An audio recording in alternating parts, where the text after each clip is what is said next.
Alvin, ang sundalo. Credit to the author. 2077-86. Ang mga pangalan po na nandito ay galing sa mga name generator. Kung meron man pagkakatulad sa mga pangalan ng tao o lugar at pangyayari, ito ay tunay na hindi sinasadya. Ang kahulugan sa mga salita ni Sebastian ay simple.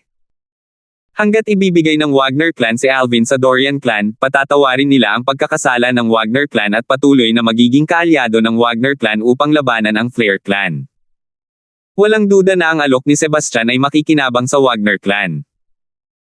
Pagkatapos ng lahat, ang binata na nakasuot ng lila ay isa lamang sectless cultivator at hindi isang clansman ng Wagner clan. Ito ay isang maliit na halaga na babayaran para sa Dorian clan upang patawarin ang kanilang pagkakasala. Leader ng clan. Si Isagani, ang pangalawang guro ng Wagner clan, ay nagmamakaawa habang lumingon kay Abner, ang clan leader ng Wagner clan. Si Fulton ay hindi mula sa Wagner clan. Hindi na natin kailangang guluhin ang clan para sa isang tagalabas. Ang Dorian clan ay hindi magtatanim ng sama ng loob sa atin. At saka, hindi na natin siya ibibigay sa clan. Win-win situation ito para sa iyo at sa aming clan leader. Bakas ng pananabik ang maririnig nang magsalita siya. Gusto ni Isagani na siya ang clan leader ng Wagner clan para tanggapin niya ang mga kondisyon ni Sebastian. Sa kanyang opinyon, ang termino ay napakahusay. Hindi lamang nito mareresolba ang hidwaan sa pagitan ng mga angkan, kundi makikinabang din ito sa Wagner clan. Kumunat ang noo ni Abner. Bagamat ayaw niya, kailangan niyang aminin na si Sebastian ay gumawa ng konsesyon sa terminong sinabi niya. Tulad ng sinabi ni Isagani, win-win situation ito para sa Wagner clan. Gayunpaman, nag-alinlangan si Abner nang maalala niyang kaibigan si Fulton ng kanyang anak. Lumingon siya para tingnan si Ira na may bakas ng pag-aalinlangan. Ama! Sumigaw si Ira na parang nababasa niya ang iniisip ng kanyang ama nang makita niyang nakatingin ito sa kanya.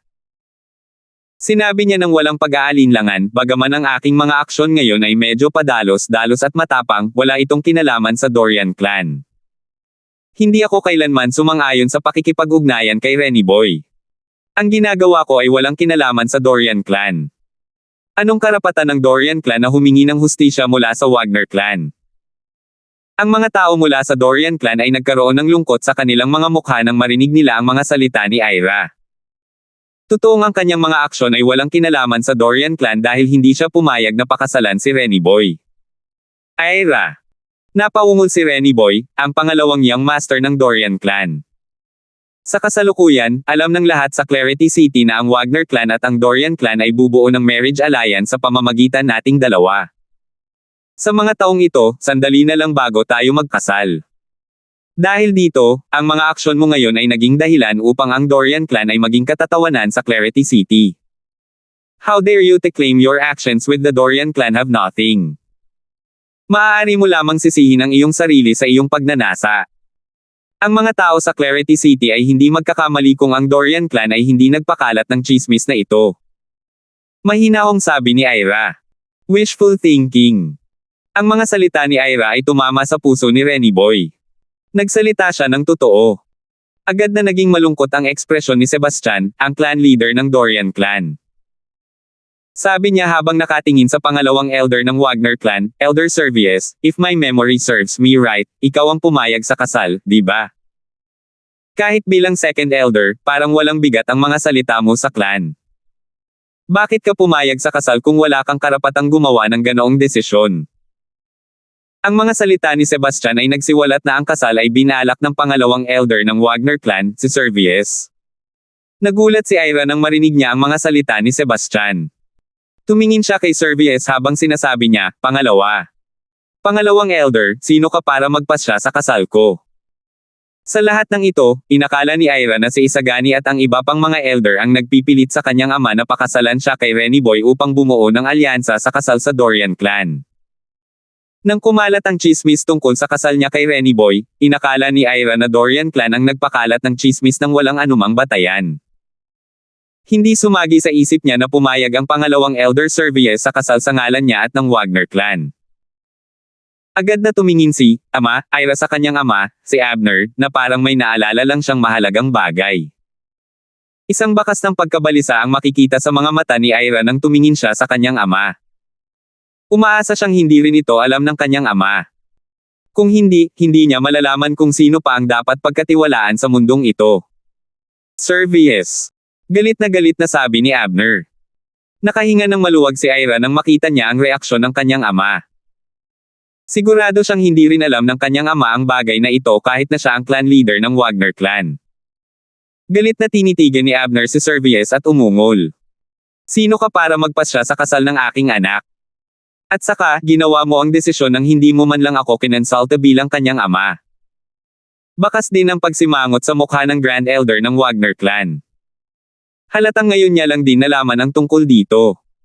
Ang pangalawang elder ng Wagner clan ay kumilos nang wala sa hangganan. Sino ako para magdesisyon sa kasal mo? Mahinahong sabi ni Sir V.S. habang nakatingin kay Ira. Ako ang pangalawang elder ng Wagner clan at bahagi ka ng Wagner clan. Hindi masyadong umaasa na magsasakripisyo ka ng kaunti para sa clan, lalo na kapag ang sakripisyo mo ay makikinabang sa clan. Ikaw naman. Sabi ni Sir V.S. habang lumingon kay Abner, kung sinabi ko sa iyo ang tungkol dito noon pa man, papayag ka ba? Ang desisyon na pakasalan ang iyong anak sa Dorian clan ay kapakipakinabang para sa iyo at palakasin ang iyong posisyon bilang clan leader. Mawawalan ka ng posisyon kung magpasya ang Flair clan na ibaling ang tingin sa amin. Si Sir V.S. ay tila nag-aalala siya para kay Abner. Natawa si Abner nang marinig niya ang mga salita ni Sir V.S. at sinabing, sa tingin mo ba gusto ko ang maging clan leader? Para sa akin, walang halaga ang posisyon na ito kumpara sa anak ko. Sino ka sa tingin mo? Hindi ka kwalipikadong magpasya sa kasal ng anak ko. Ngumisi si Sir V.S. at sinabing, kahit na pumayag ako sa kasal, ayaw na ng Dorian clan ng marriage alliance. Wala akong ideya kung paano mo pinalaki ang iyong anak na maging isang walang hiyang at spoiled na tao. How dare you? Nagalit si Abner nang marinig niyang iniinsulto ni Sir V.S. ang kanyang anak. Ang Saint Origin sa kanyang katawan ay lumabas, at inatake niya si Sir V.S. sa bilis ng kidlat. Bagamat sina Abner at Sir V.S. ay mga cultivator sa unang anyo ng Saint Celestial Stage, may malaking pagkakaiba sa kanilang lakas. Boom!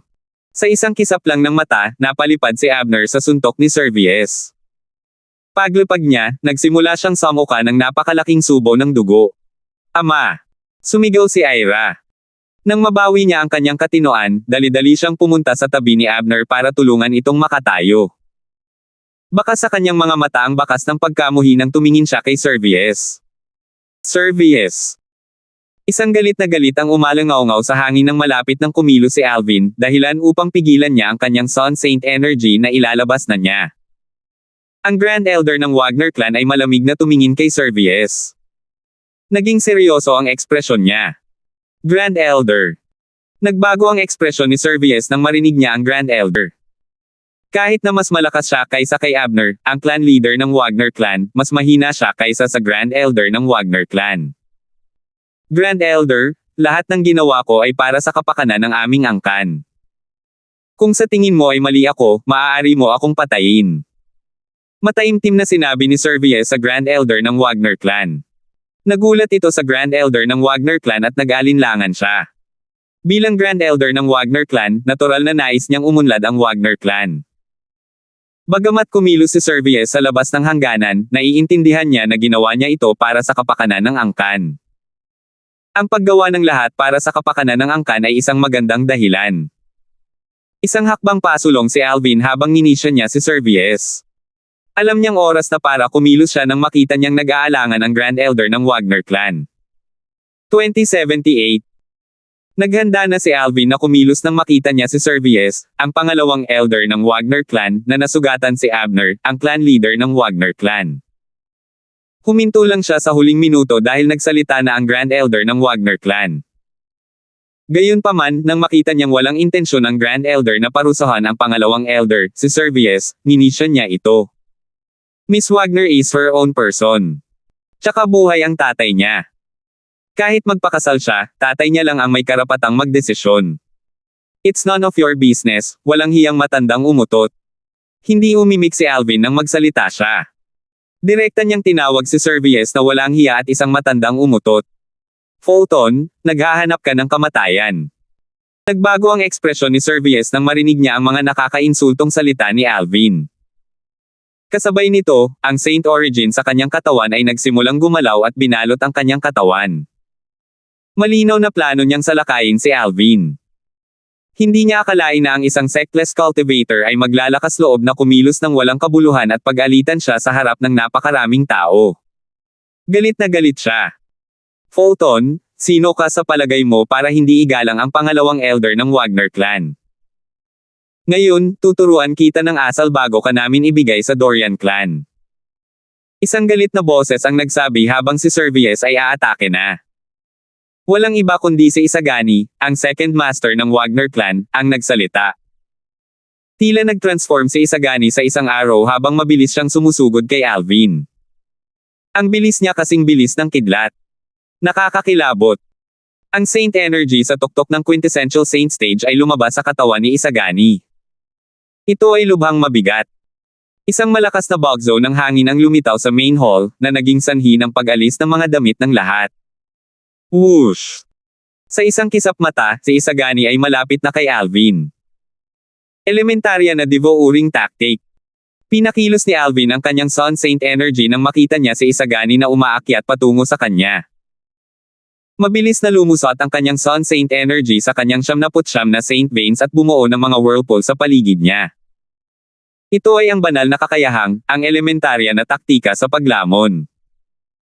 Matapos ihagis ni Alvin ang elementary devouring tactic, ang Heaven and Earth Spirit Energy sa main hall ng Wagner clan ay lumundag sa kanyang katawan sa isang nakakatakot na bilis. Agad itong sumanib sa kanyang Sun Saint Energy. Nang ang Isagani ay ilang metro na ang layo mula sa Alvin, ang Sun Saint Energy sa katawan ni Alvin ay umabot na sa pinakamataas. Ito ay maihahambing sa Saint Energy sa tuktok ng Mastery Quintessential Saint Stage. Nanlamig ang mga mata ni Alvin. Baka sa kanyang mga mata ang isang bakas ng pagpatay na layunin. Biglang. Shoo! Parang hindi gumalaw si Alvin. Gayunpaman, ang tunog ng espadang sumisipol sa hangin ay maririnig. Nawala agad ito ng magmukhang multo. Para sa isang oras, ang main hall ay tahimik. Sa ilalim ng nagbabantay na mga mata ng lahat, si Isagani na ilang metro ang layo mula kay Alvin ay noontog pasulong nang bigla siyang tumigil sa paggalaw. Nang lumipat si Alvin sa gilid, isang madugong sugat na hugis singsing ang lumitaw sa leeg ni Isagani. Parang lumaki ang sugat. Spurt. Nagsimulang bumulwak ang dugo mula sa sugat sa leeg ni Isagani na parang fountain. Hindi nagtagal bago umikot ang ulo ni Isagani sa kanyang katawan. Dalawang magkahiwalay na tunog ng kalabog ang maririnig nang tumama ang kanyang ulo at katawan sa isa sa mga dingding sa main hall. Tumalsik ang sariwang dugo sa lahat ng dako sa main hall. Ito ay lubos na nakasisilaw at nakakabighani. Si Isagani na pinugutan ng ulo ay patay na. Tila huminto ang oras sa sandaling ito. Natahimik ang buong lugar. Lahat, maliban kay Alvin, ay nalipat ang kanilang atensyon kay Isagani na ang ulo ay nahiwalay sa kanyang katawan. Baka sa kanilang mga mata ang gulat at pagkamangha. Ang eksena sa harap nila ay wala sa kanilang inaasahan. Makalipas ang ilang saglit, huminga ang mga tao nang mabawi nila ang kanilang katinoan. Bakas pa rin sa mukha nila ang pagkagulat. Maging ang 6 na powerhouse ng Saint Celestial Stage na naruroon sa eksena ay walang pagbubukod. Nalipat ang atensyon ng lahat kay Alvin pagkatapos noon. Ang hitsura sa kanilang mga mata ay lubos na nagbago. Siya. Talagang napakalakas niya. Napatingin si Ira kay Alvin nang may gulat at hindi makapaniwala. Pakiramdam niya ay nananaginip siya. Ang lalaking akala niya ay iba noong una silang magkita ay talagang napakalakas. Napakadali niyang pinatay ang pangalawang master ng Wagner clan na tila hindi siya gumalaw. Si Isagani ay isang powerhouse sa tuktok ng Quintessential Saint Stage kung tutuusin. Ang katotohanan na ang naka-purple na binata na nakilala niya ngayon ay nagawang patayin si Isagani ay nangangahulugan na siya ay nasa Saint Celestial Stage tulad ng kanyang ama. Hindi. Imposible. Imposible. Katulad nito, naramdaman ni Renny Boy, ang pangalawang young master ng Dorian clan, na parang nananaginip siya. Itinaas niya ang kamay at sinampal ang sarili bago niya kinurot ang sarili. Ang sakit na naramdaman niya ay nagpapatunay na hindi siya nananaginip. Ito ay totoo. Ang binata na bumugbog sa kanya sa restaurant ngayon ay isang powerhouse ng Saint Celestial Stage. So paano kung isa siyang Saint Celestial Stage powerhouse? Ang aking ama at ang dalawang elder mula sa Dorian clan ay mga powerhouse din sa Saint Celestial Stage, naisip ni Renny Boy sa kanyang sarili habang siya ay nagsimulang magpahinga. Samantala, sa ilalim ng pagbabantay ng lahat, si Alvin ay maluwag na humakbang pasulong at naglakad patungo sa pangalawang elder ng Wagner clan na si Servies. Ang bawat hakbang niya ay parang isang suntok sa dibdib ni Servies, na naging sanhi ng kapansin-pansing pagbabago ng kanyang ekspresyon. Pakiramdam niya ay malapit na siyang masira. Sa lahat ng naroroon, tanging ang iba pang 5 powerhouse ng Saint Celestial Stage ang nakakaramdam ng nagngangalit na emosyon ni Servies. Masasabi ng lahat kung gaano kalakas si Alvin batay sa kanyang naunang welga. Nasa kalagitnaan na si Alvin sa Servies nang biglang bumagsak si Servies dahil sa pressure. Bang! Si Servies ay bumagsak mula sa presyon at bumagsak sa kanyang mga tuhod. Nang bumagsak ang kanyang mga tuhod sa lupa, isang malakas na tunog ang umalangaw-ngaw sa main hall. Bang! Bang! Bang! Bang! Bang! Sa sumunod na sandali, malinaw na umalangaw-ngaw ang mga ingay sa main hall habang si Servies ay yumuko kay Alvin hanggang sa dumyugo ang kanyang noo. Tila wala siyang naramdamang sakit habang patuloy na nakauntog ang kanyang noo sa lupa. Ang eksenang ito ay yumanig sa maraming tao. Lalong nabigla sina Ira, Renny Boy, at ang dalawang ordinaryong elder mula sa Dorian clan.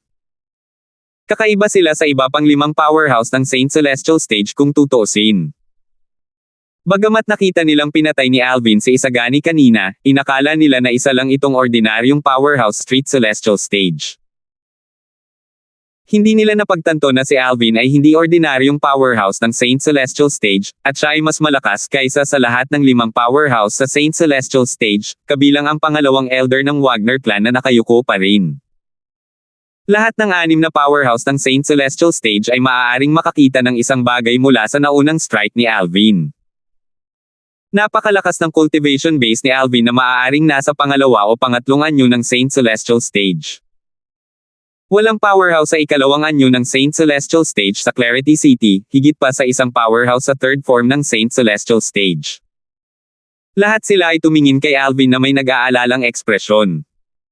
Ang pangalawang elder ng Wagner clan ay nakaramdam ng matinding kaba hanggang sa puntong nasira siya nang makita niya si Alvin na papunta sa kanya. Mabilis siyang lumuhad at yumuko kay Alvin. Madali siyang papatayin ng isang tulad ni Alvin. My Lord! Show mercy. Please show mercy, my lord. Sinabi ni Servies pagkatapos niyang mag-ipon ng lakas ng loob na humingi ng awa kay Alvin. Ang mapagpakumbabang ugali ng pangalawang elder ng Wagner clan ay nabigla kina Ira, Renny Boy, at ang dalawang ordinaryong elder mula sa Dorian clan. Ang matandang nakaluhod ba talaga sa lupa ay pangalawang elder ng Wagner clan? Hindi ba siya isang mayabang na tao? Hindi maintindihan ni Ira at ng iba pa ang pag-uugali ni Servies kaya nagulat sila.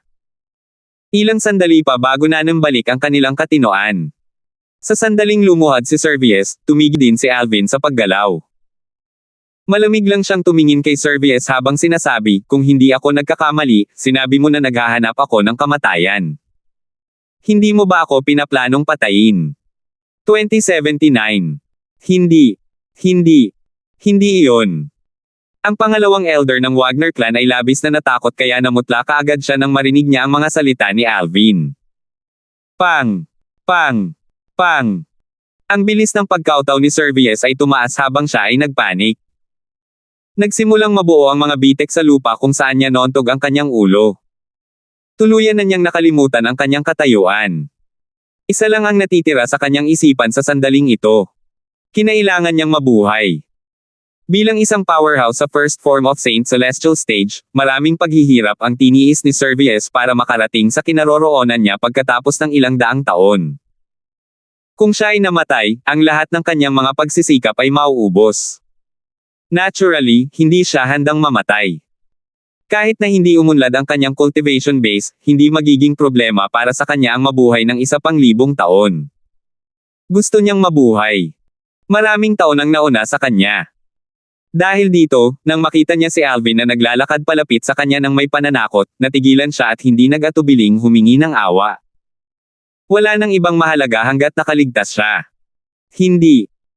Tumingin si Alvin kay Servius na malamig na nanginginig bago niya sinabing walang pakialam, ibig mo bang sabihin na ako ay bingi o bulag?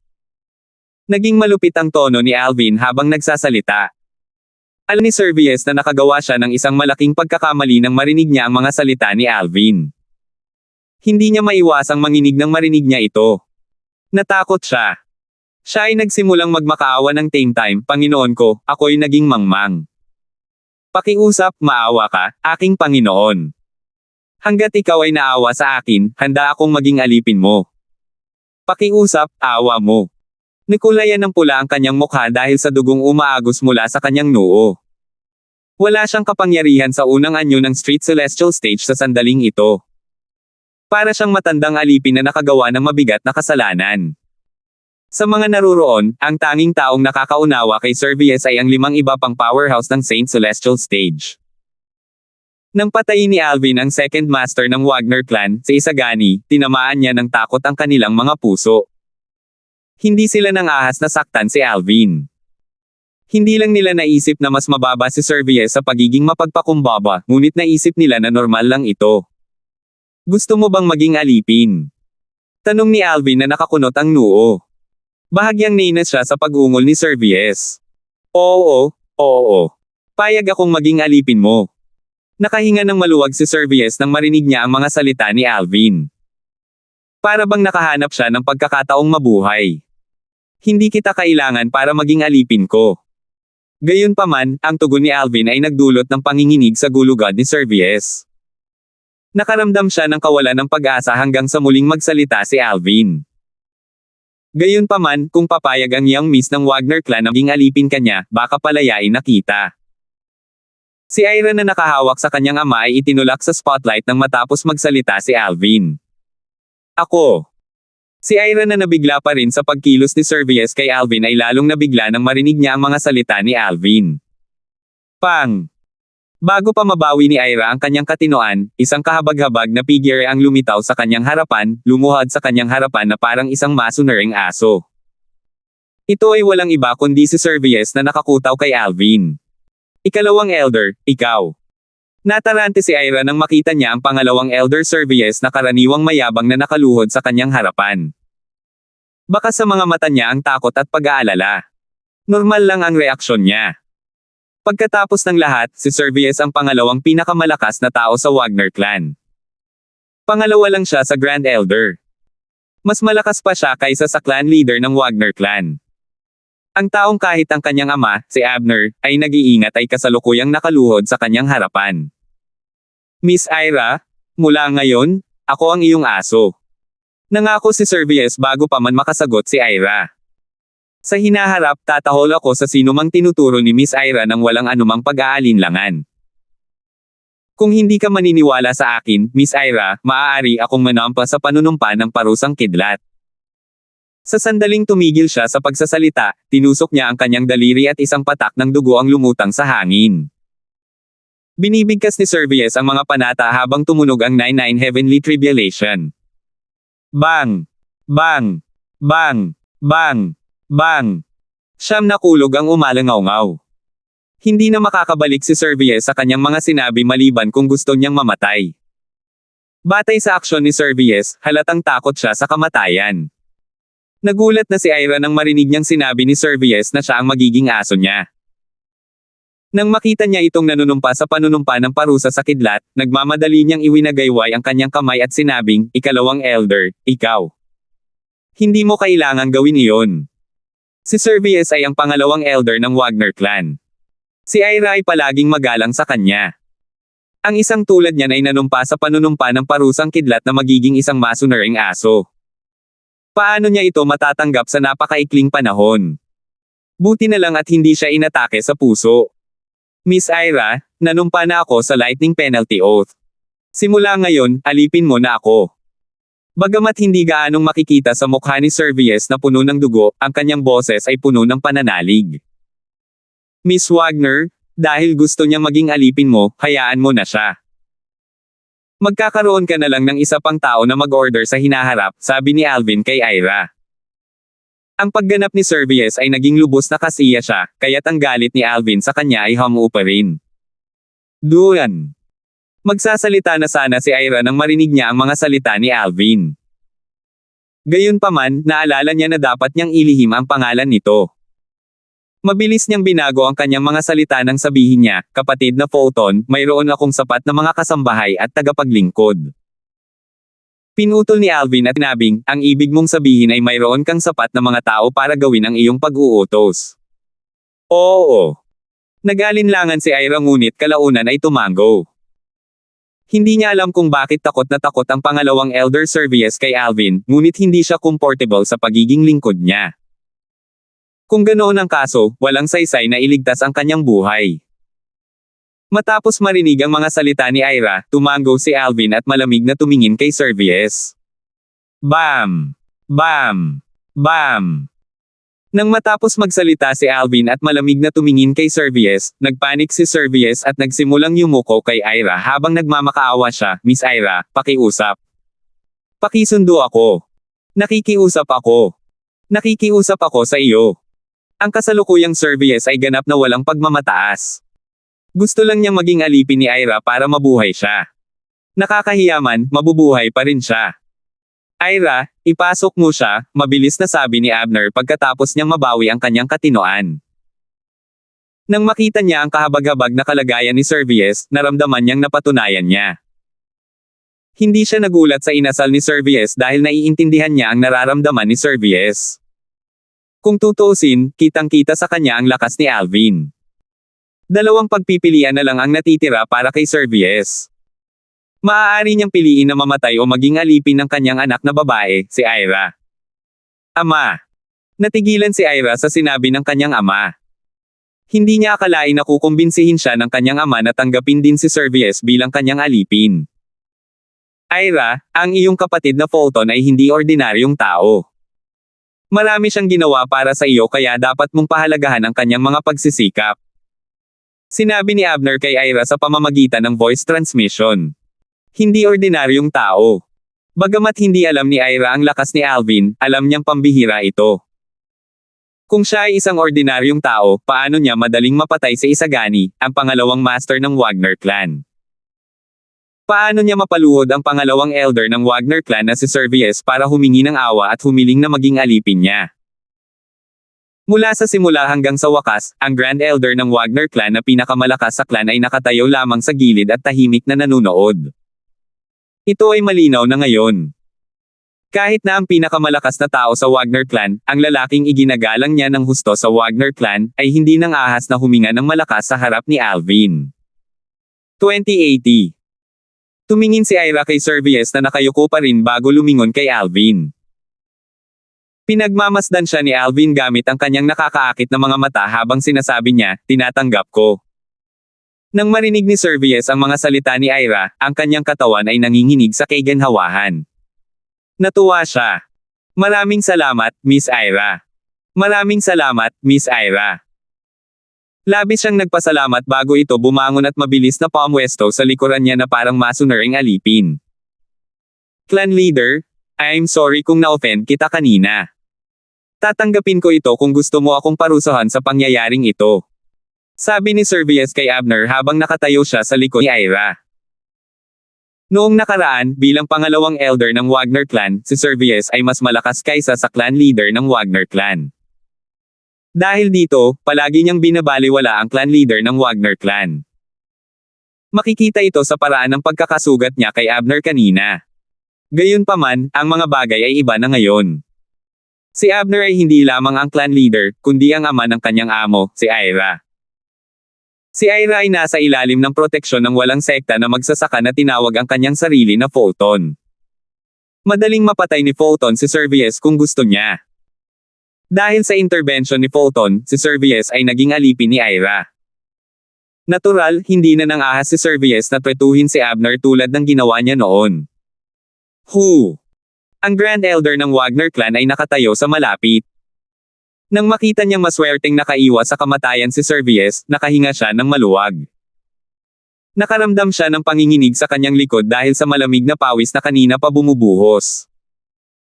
Sa katunayan, noong una niyang nakilala si Fulton at narinig niyang sinabi niyang siya ay isang sectless cultivator, hindi niya rin sineseryoso si Fulton.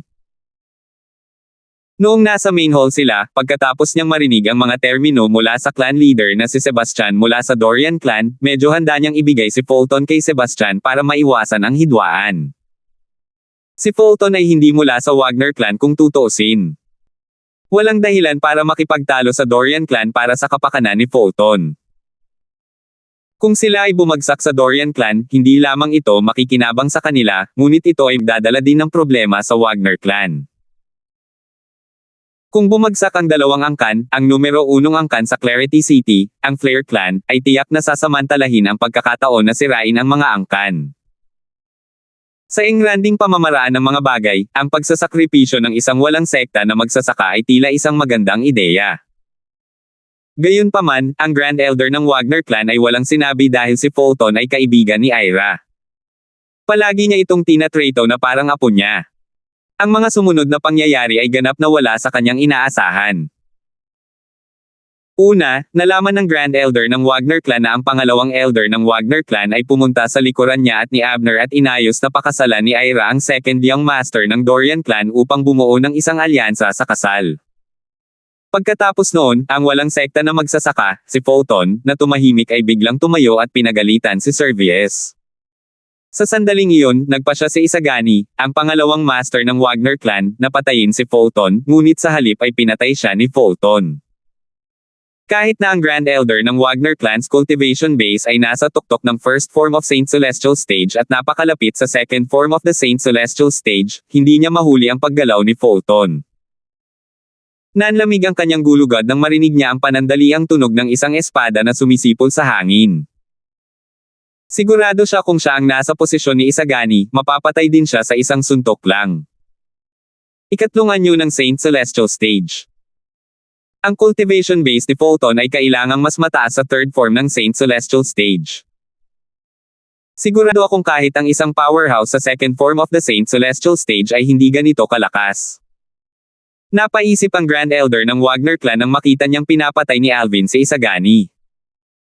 Hindi lang ang Grand Elder ng Wagner clan ang nag-iisip ng ganito. Ang clan leader na si Abner ng Wagner clan, second elder Servius, clan leader Sebastian ng Dorian clan, ang Grand Elder at ang second elder ng Dorian clan ay ganoon din ang iniisip. Dahil doon, tuluyang nasira si Servius nang makita niyang naglalakad si Alvin. Patungo sa kanya na may layuning pumatay. Ang iba pang 5 powerhouse ng Saint Celestial Stage ay hindi inisip na nakakahiya na si Servius ay bumagsak sa paanan ni Alvin dahil naramdaman nila kung gaano kalakas si Alvin. Tahimik ang main hall ng Wagner clan. Nilinggan ni Alvin ang mga tao mula sa Dorian clan na walang pakialam. Nang makita ng mga tao mula sa Dorian clan na inilipat ni Alvin ang kanyang atensyon sa kanila, ang kanilang mga ekspresyon ay nagbago ng husto at nagsimulang magpanik kahit na inaasahan na nila ito. Si Alvin ay nagsimulang dahan-daang pumunta sa mga tao mula sa Dorian clan. Ang eksena ay katulad ng noong naglakad siya patungo kay Servius, ang pangalawang elder ng Wagner clan, kanina. Hindi nagtagal at nasira si Servius at paulit-ulit na humingi ng awa. Sa huli, pumayag pa siyang maging alipin ni Ira para iligtas ang sarili niyang balat. Ang mga tao ba mula sa Dorian clan ay luluhod at hihingi ng tawad tulad din ni Servius. Nagtataka si Abner at ang Grand Elder ng Wagner clan sa kanilang sarili. Bawat hakbang na ginawa ni Alvin ay gumagawa ng mahinang ingay. Kahit mahina ang ingay, dumagundong ito sa mga tao mula sa Dorian clan. Nagpadala ito ng panginginig sa kanilang mga gulugod. Sa sandaling ito, tanging si Renny Boy at ang dalawang ordinaryong elder ng Dorian clan ang may normal na ekspresyon sa kanilang mga mukha. Ito ay dahil hindi nila alam ang lakas ni Alvin. Bagamat alam nilang malakas siya, hindi nila naisip na mas malakas siya kaysa sa lahat ng powerhouse ng Saint Celestial Stage sa Dorian clan kahit na magsanib puwersa sila.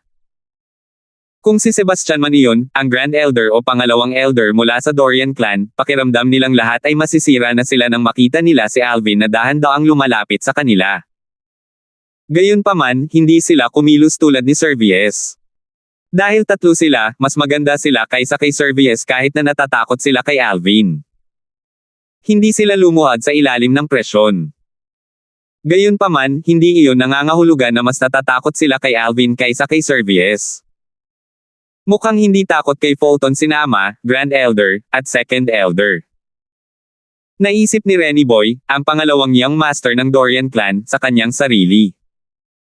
Ang dalawang ordinaryong elder mula sa Dorian clan ay nagbahagi ng magkatulad na iniisip.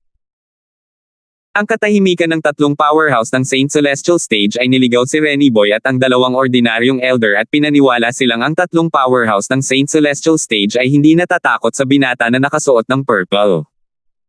Nakahinga sila ng maluwag. Hindi na nila naisip na nakakatakot si Alvin. Sa kabutihang palad, hindi alam ni Sebastian at ng iba pa ang kanilang iniisip. Kung hindi, magagalit sila hanggang sa magsuka ng dugo. Paanong hindi sila matatakot sa binata na nakasuot ng lila? Sa sandaling ito, lahat ng tatlong powerhouse ng Saint Celestial Stage ay gustong lumuhad at mingi rin ng awa. Umaasa silang hindi siya maghahanap ng gulo sa Dorian clan. Gayunpaman, dahil nakatayo silang tatlo at walang gumawa ng unang hakbang, pinalampas nila ang pagkakataong humingi ng awa. Tiningnan ni Alvin ang clan leader na si Sebastian ng Dorian clan habang walang pakialam na sinabi niya, "Clan leader Dorian, kanina, sinabi mo na gusto mong ibigay ako sa iyo ng Wagner clan. Plano mo bang imbitahan ako pabalik sa iyong clan bilang panauhin?" Dahil magalang ang clan leader Dorian, nahihirapan akong tanggihan ang imbitasyon ni Dorian. Nagkunwaring nag-aalala si Alvin habang nagsasalita siya ng panunuya. Nang marinig ni Sebastian ang mga salita ni Alvin, natakot siya na parang bumigay ang kanyang mga binti. Isinusumpa niya ang sarili dahil sa sinabi nito kanina. "Fulton, nananaginip ka." May nagmura ng malupit ng walang anumang babala. Nakuha nito ang atensyon ng lahat. Lahat, kabilang si Alvin, ay lumingon sa taong nagsalita. Pinaikit ni Alvin ang kanyang mga mata. Ang taong nagsalita ay walang iba kundi si Renny Boy, ang pangalawang young master ng Dorian clan. Si Renny Boy ay may malungkot na ekspresyon sa kanyang mukha habang nakatingin kay Alvin. Nang maramdaman niyang nakatingin sa kanya ang lahat, itinuwid niya ang kanyang likod at sinabing, "Hiniling ng aking ama sa Wagner clan na ibigay ka sa amin para makapatay kami." Bang! Naputol si Renny Boy bago niya natapos ang kanyang pangungusap. Kasabay nito, isang malakas na putok ang maririnig na sinundan ng isang malakas na sigaw. "Ah!" Maya-maya, may narinig akong mahinang ingay. Ito ay tunog ng mabigat na bagay na bumagsak sa lupa. Thud! Ito ay ang tunog ng pagbagsak ni Renny Boy sa lupa pagkatapos siyang sipay ni Sebastian. Si Sebastian ay walang oras para pag-alitan si Renny Boy. Pisikal lang niyang napipigilan ang kanyang anak na tapusin ang kanyang pangungusap. Galit na galit si Sebastian na para bang sisibog na siya. Itong walang kwentang anak niya. Hindi ba niya masasabi na ang walang sekta na magsasaka ay hindi isang taong kayang masaktan? Hindi ba niya nakikita na ang kanyang ama, ang Grand Elder, at ang pangalawang Elder ay kailangang kumilos ng mapagpakumbaba sa harap ng walang sekta na magsasaka? Nagalit si Renny Boy nang siya ay sinipa. Bahagya siyang nasugatan. Gayunpaman, laking gulat niya nang matuklasan niyang sinipa siya ng kanyang ama. "Ama! Ikaw! Ano ang ibig sabihin nito?" 2081. Bagamat hindi masyadong nasugatan si Renny Boy nang sipain siya ni Sebastian, labis siyang nabigla. Hindi niya ito inaasahan. Hindi niya maintindihan kung bakit ginawa iyon ng kanyang ama. Hindi nagtagal ay namutla siya nang makita ang sumunod na nangyari. Bang! Isang malakas na ingay ang umalangaw-ngaw sa main hall habang ang clan leader na si Sebastian mula sa Dorian clan ay lumuhad sa paanan ni Alvin. Ang eksenang ito ay katulad noong lumuhad si Servius kanina. Si Sebastian ay parang isang hamak na alipin na yumuyuko sa kanyang amo. Panginoon ko! Patawarin mo sana ang anak ko sa kanyang pagsuway. Patawarin mo sana siya. Sabi ni Sebastian sa nanginginig boses at lumuhad siya sa harap ni Alvin. Baka sa boses niya ang takot at pag-aalala. Para bang ang taong nakatayo sa harapan niya ay hindi tao kundi isang Grim Reaper. "Kung hindi ako mali ang narinig, sinabi ng anak mo na balak mo akong patayin nang hilingin mo sa Wagner clan na ibigay ako." Mahinahong sabi ni Alvin habang nakatingin kay Sebastian na nakaluhod sa kanyang mga paa. Isang pahiwatig ng layuning pumatay ang maririnig sa kanyang mahinahong boses. Hindi. Hindi. Hindi yun totoo. Nagmamadaling itinanggi ito ni Sebastian habang nanginginig ang kanyang katawan sa takot. Well. Dahil hindi yun totoo, maaari kang manampas sa panunumpa ng parusa sa kidlat na hindi mo naisip na patayin ako. Sabi ni Alvin.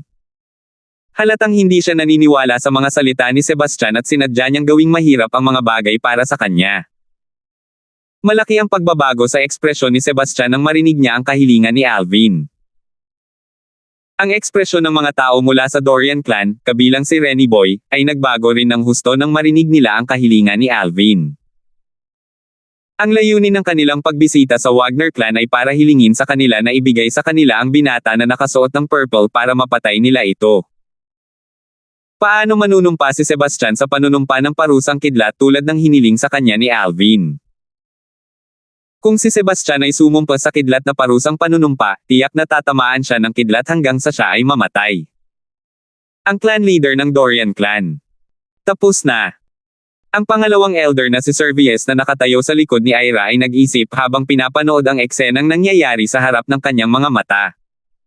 Sigurado siyang mamamatay si Sebastian. Panginoon ko, nagkamali ako. Isang pagkakamali. Patawarin mo sana ako, Panginoon. Patawarin mo ako. Si Sebastian ay nagsimulang magmakaawa nang walang pagod nang makita niya ang tingin ni Alvin na palamig ng palamig. Nararamdaman niya ang paparating na panganib. Bang! Bang! Bang! Nagsimulang yumuko si Sebastian. Tila wala siyang balak na tumigil sa lalong madaling panahon. Humph! Napangisi si Alvin habang unti-unting tumigas ang kanyang ekspresyon. Tila hindi siya naantig kay Sebastian. Mayroon akong panuntunang ito, sabi ni Alvin sa malamig na boses, hindi ko hahayaang mabuhay ang mga may balak na pumatay sa akin. Sa sandaling ito, napagtanto ni Sebastian na walang paraan na pabayaan siya ni Alvin. Huminto siya sa pagyuko at sinabing, kung gayon dapat kang mamatay. Gumalaw siya at bumaril sa kanyang paa. Sa isang kisap lang ng mata, si Sebastian ay tila nag-transform sa isang cannonball habang sumusugod siya kay Alvin ng napakabilis. Batay sa kung gaano kabilis pinakilos ni Sebastian ang kanyang Saint Origin, halatang pinaplano na niya ito sa simula pa lang. Voila! Habang sumusulong si Sebastian, muling nagsimulang lumitaw ang mga whirlpool sa paligid ng Alvin. Nagsimula itong sumipsip ng Heaven and Earth Spirit Energy sa Wagner Clan's main hall, pinataas ang Sun Saint Energy ni Alvin sa limitasyon nito. Samantala, si Sebastian ay ilang dipa lang ang layo mula kay Alvin. Kailangan mong maging malakas kung gusto mo akong patayin. Mahinahong sabi ni Alvin habang umiihip ang hangin mula sa paggalaw ni Sebastian sa paligid niya. Halos sabay-sabay. Shoo! Katulad ng dati, umalangaw-ngaw sa main hall ang panandaliang tunog ng espadang sumisipol sa hangin. Kasunod nito, nakita lamang ng lahat si Alvin na pinapadyak ang kanyang mga paa at habang tumatalon siya ng 3 metro pataas sa hangin. Sa sandaling lumukso si Alvin, ang clan leader na si Sebastian ng Dorian clan ay dumanas ng parehong kapalaran bilang Isagani, ang second master ng Wagner clan. Pugot siya ng ulo. Ang kanyang katawan at ang kanyang ulo ay noontog sa isa sa mga dingding sa main hall, na nag-iwan ng napakaraming dugo sa kanyang gising. Bang! Bang! Dalawang malalakas na putok ang maririnig habang ang mga bahagi ng katawan ay bumagsak sa lupa, na nagpapadala ng panginginig sa mga gulugad ng lahat.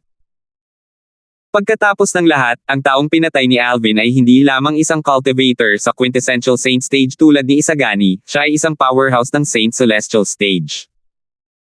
Ang isang tulad niya ay itinuturing na isa sa mga nangungunang elite sa Clarity City. Isang kisap mata lang ang namatay ng ganyan. Damang-dama ang katahimikan sa main hall ng Wagner clan. Napakahina. Ni hindi niya nakayanan ang isang welga. Naiinis na sabi ni Alvin, dahilan para manumbalik ang pakiramdam ng lahat. Ama. Nang ang pangalawang young master ng Dorian clan, si Renny Boy, ay bumalik sa kanyang katinoan, ang kanyang mukha ay namutla at ang kanyang mga mata ay napuno ng takot. Hindi niya akalain na ang kanyang ama na tila hindi magagapi sa kanya ay pinatay ng ganoon lang ni Fulton na isang seckless cultivator. Si Renny Boy ay nakaramdam ng panghihinayang sa sandaling ito. Bakit niya pilit na tinangka na makuha ang pagmamahal ni Ira gayong nilinaw nitong hindi siya interesado at tinanggihan siya?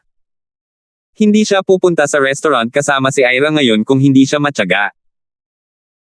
Kung hindi siya pumunta sa restaurant, hindi niya makikilala ang isang napakasama at makapangyarihang tao. Hindi sana tataas ang mga bagay hanggang dito kung hindi niya nakilala ang taong ito. Tumakbo. Isang isip lang ang natitira sa isip ni Renny Boy. Sinulyapan niya ng isang huling tingin ang katawan ni Sebastian at ang kanyang katawan ay tila nag-transform sa isang kidlat habang sumusugod siya patungo sa entrance ng Wagner Clan's main hall. Gusto lang niyang umalis sa lugar na ito. Ang kanyang ama ay pinatay kahit pagkatapos niyang humingi ng awa. Hindi niya akalain na magpapakita sa kanya ng anumang awa si Fulton. Gayunpaman, makakatakas kaya si Renny Boy? Sinusubukang tumakas. Tumaas ang isang kilay ni Alvin nang makita niya si Renny Boy na sinusubukang tumakas. Ang kanyang Sun Saint energy ay nagsimulang gumalaw kaagad, ngunit hindi siya gumalaw. Ito ay dahil may ibang gumawa ng hakbang. Swoosh! Si Renny Boy ay madaling nahuli na parang sisiw na nahuli ng agila bago pa man siya makaalis sa main hall ng Wagner Clan. G. Grand Elder. Anong ginagawa mo? Hindi makapaniwalang sabi ni Renny Boy. Laking gulat niya nang makitang parang sisiw ang nakahuli sa kanya. Ang taong nakahuli kay Renny Boy ay walang iba kundi ang Grand Elder ng Dorian Clan. Siya ay isang napakatangkad na matanda. Halos 2 metro ang taas niya. Mukhang malakas din ang katawan niya. Mukha talaga siyang agila habang nakakapit kay Renny Boy. Panginoong Fulton. Hindi pinansin ng Grand Elder ng Dorian Clan si Renny Boy at inilagay siya sa harap ni Alvin. Magalang niyang tinanong si Alvin, Renny Boy. Paano mo planong harapin si Renny Boy, Lord Fulton? Paano ko planong harapin siya? Malamig na tiningnan ni Alvin ang Grand Elder ng Dorian Clan bago niya sinabi, hindi mo ba narinig ang sinabi ko kanina? Nang marinig ng Grand Elder ng Dorian Clan ang mga salita ni Alvin, lumubog ang kanyang puso. Tumingin siya kay Renny Boy nang may matalim na tingin. Hindi. Napasigaw si Renny Boy at ang kanyang ekspresyon ay nagbago ng husto nang makita niyang ang mata ng Grand Elder ng Dorian Clan ay naging matalim. Alam niyang may mali nang makita niya ito. Grand Elder, hindi mo magagawa ito. Hindi mo ako mapapatay. Hindi mo magagawa ito. Snap! Ang Grand Elder ng Dorian Clan ay pinitik ang leeg ni Renny Boy, na epektibong pumatay sa kanya. Ang kanyang pagkilos ay mabilis at mapagpasyahan. Ang mga tao mula sa Wagner Clan ay hindi maiwasang manginig nang makita nila ito. Ang Grand Elder ng Dorian Clan ay talagang walang awa. Matapos patayin si Renny Boy, ang Grand Elder ng Dorian Clan ay nagsabi ng magalang at humihingi ng tawad, Lord Fulton, naparito ako ngayon dahil niligaw ako ni Sebastian at ng kanyang anak. Hindi ko intensyon na masaktan ka, Lord Fulton. Patawarin mo ako. Sa sandaling ito, mabilis na sinabi ng pangalawang Elder ng Dorian Clan, Lord Fulton, katulad ng Grand Elder, hindi ko intensyon na saktan ka. Bang! Bang! Para naman sa 2 ordinaryong elder mula sa Dorian Clan, mabilis silang lumuhad sa lupa na nanginginig ang katawan.